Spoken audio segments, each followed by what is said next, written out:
আমরা ছোটোবেলায় খেজুরের রস খুব খাইতাম এবং পছন্দ করতাম। তা আজকে হঠাৎ করেই এই গরমে দেখলাম খেজুরের রস বিক্রি করতেছে। এ ভাই, এগুলো কিসের রস? হ্যাঁ, খেজুরের। এখন গরমের দিনে কি রস বেড়ায়? এটা কি তালের না খেজুরের? খেজুরের। আর এটা কত গ্লাস? কত এটা খাইলে কি নেশা হইবে? হ্যাঁ, এখন তো রোদ রোদ মেলা, এই রোদে খাইলে নেশা হবার নাই। কত গ্লাস? কত? মাল ঘর আসছে, মাল ঘর এক গ্লাস। আরে সবে তো মাল ঘর দেখি খাই, যদি মাথা ঢুলে তাহলে বুঝলাম যে নেশা আছে। মাল কোনটা ভালো? জাদুঘর মাথা ঘুরে, মাথা ঘুরে একটা দিবি। হ্যাঁ, যেটা যেটা মাথা ঘুরবে আর কিন্তু মাল খায়, কিন্তু অল টাইম মাল খায়। টাটকাটা কোনটা রে? টাটকাটা কোনটা রে ভাই?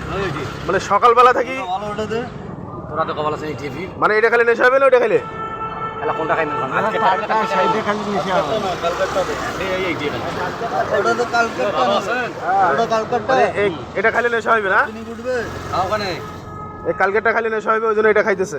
চিনি উঠবে। এই মাল ঘরে খাইতেছে। হাতো দেখি কেমন মাথা ঘুরে। এটা কি চিনি দেওয়া রে? চিনি দেওয়া? ভালো আছে মাল। মিষ্টি আছে রে? কি মাল কড়া হয়েছে নাকি? তাহলে যে মাল তোর নেশা হইবে আইস। এই গরমত মাল করা পাই। মালে মালে দানা পড়ে আছে, মাল নেশা হইবে এখন।